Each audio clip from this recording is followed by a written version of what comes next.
एक ऐसे अंधे कत्ल की कहानी, जिस कहानी में ऊँट मुख्तलिफ करवटें बदलता रहता है और पहलू पे पहलू बदलते रहते हैं, मगर कातिल का पता नहीं लगता कि कातिल कौन है। लेकिन कातिल कहीं ना कहीं गलती जरूर कर जाता है।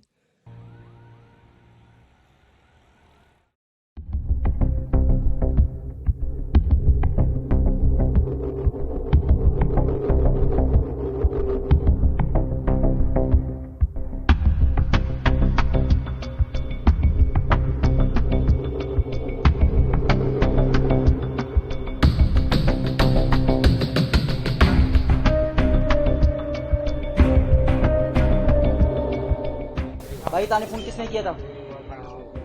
मैं पूछ रहा हूँ, खामोश हो जाओ। मैं पूछ रहा हूँ वारदात के लिए फोन किसने किया था ताने? जनाब मैंने फोन किया था। सामने आओ। ओए तुम सब लोग क्या कर रहे हो यहाँ पे? चलो निकलो, अपना अपना रास्ता नापो। ओए तुम किधर? साहब ने जो हुक्म दिया वो सुना नहीं है? और तुम बेटा, तुम क्यों रो रही हो? मकतूला तुम्हारी अजीज थी क्या?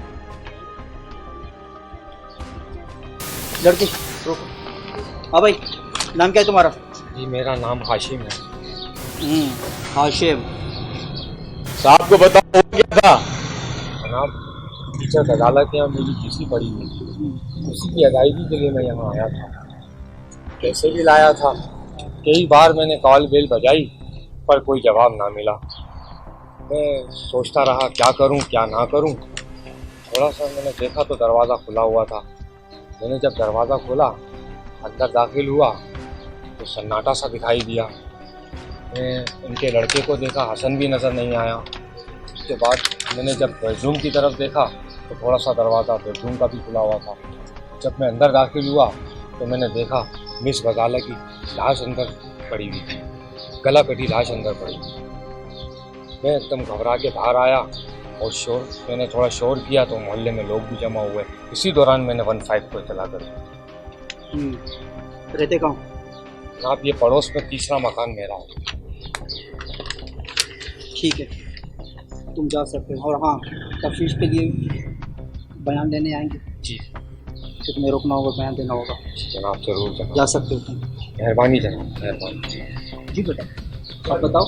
सर मेरा नाम फरी है और मैं बराबर वाले घर में अपने अम्मी अब्बू के साथ रहती हूँ। और मिस गजाला मेरी बहुत अच्छी टीचर थी। मैंने उनसे 3-4 साल तक ट्यूशन भी ली है। बेटा उसका कोई रिश्तेदार? जी सर, उनका एक बेटा है हसन, और ना उनके अब्बू का इंतकाल हो गया। वो पुलिस में जॉब करते थे। बेटा इनके कोई और रिश्तेदार वगैरह आते थे जिनको आप जानती हो?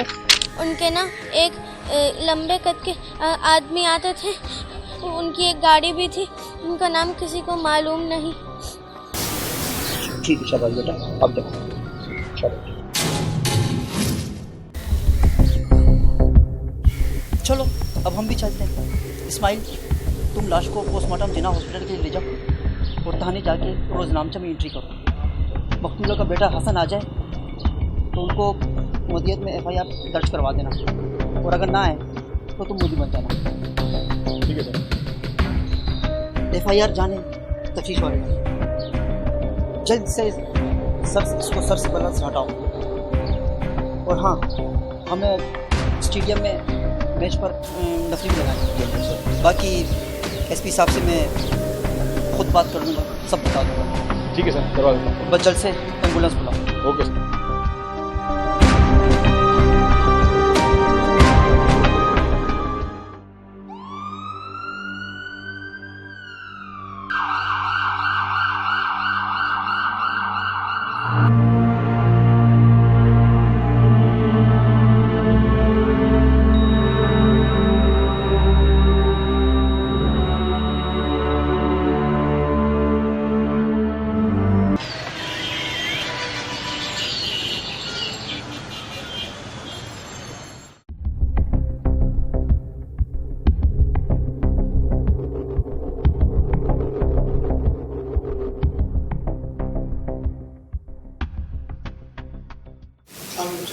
सर जी किन चक्करों में पड़े हुए ये मीडिया वालों का।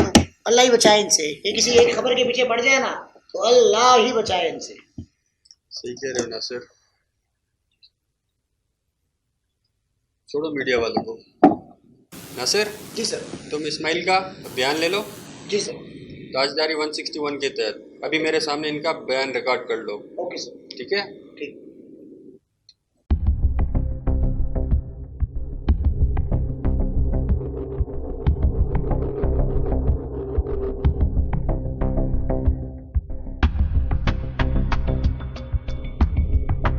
हाँ भाई इस्माइल, तुम इस केस के मुद्दई बने हो? जी सर, क्या करता, मजबूरी में बना दिया। इंचार्ज साहब खुद जावको पर गए थे और मुद्दई बनाना पड़ा मुझे। बस सर, मुसीबत आखिरकार एहलकार पर ही आती है। बस ड्यूटी पे था तो मुकदमा सरकार के मुद्दईयत में बन चुका था। यार तुम छोड़ो इन बातों को, ये बताओ जय वका पर हुआ क्या था? साहब में ड्यूटी अफसर था कि सुबह के करीब 8 बजे फ़ोन आया, किसी ने कत्ल की इत्तला दी थी। फ़ोन ड्यूटी क्लर्क रौनक अली ने उठाया, उसने मुझे बतलाया और मैंने SHO मोबाइल पे कॉल की। साहब सो रहे थे, रात को देर से घर गए थे। उन्होंने मुझे जाए वो पर जाने की हिदायत की और बोला कि मैं भी पहुंच रहा हूँ। मैं 2 सिपाहियों रब अली और PC सुल्तान के साथ जाए वो पर रवाना हुआ। हमें कुछ लेट हो गई थी, कोई मोबाइल मौजूद न थी, तो हमने गश्त वाली मोबाइल बुलाई और जाए वो पर पहुंचा तो इंचार्ज साहब पहले ही पहुंचे हुए थे। सर, सारी जांच उन्होंने ही की थी। यार SHO को छोड़ो, तुम मुद्दई बने हो, तुम बताओ वहाँ हुआ क्या था? जी साहब, हम मकतूला गजाला के घर पहुंचे तो घर के बाहर कई लोग मौजूद थे। हम अंदर गए, कमरे में दरमियाने दर्जे का एक बेड पड़ा था जिस पे मकतूला की लाश पड़ी थी। जनाब, उसका गला कटा हुआ था और बिस्तर पे खून पड़ा था। हमने एम्बुलेंस मंगाई और लाश को जिन्ना अस्पताल रवाना किया। बाहर जमा लोगों से पूछताछ की मगर सर कोई कुछ खास बता न सका। यार ये मकतूला के बेटे हसन का क्या मामला है? साहब जी, मोहल्ले वालों से पता किया है कि मकतूला जो थी वो बेवा थी और उसका एक ही बेटा है हसन, जो लापता था। हमने तलाश किया मगर ना मिला। अदम दस्तियाबी मुद्दई वक़्वा के 10 घंटों बाद SHO साहब के हुक्म पर कार सरकार में FIR दर्ज कर दी। इससे ज्यादा क्या कर सकते थे सर?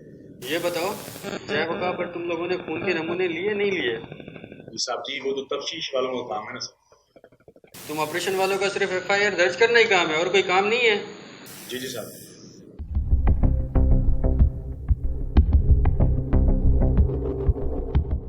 तुमने तो फिंगरप्रिंट वालों को भी नहीं बुलाया होगा?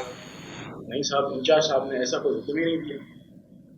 बहुत ज़बरदस्त काम किया तुम्हारे इंचार्ज ने। और ये दस्तखत करो बयान पे। सर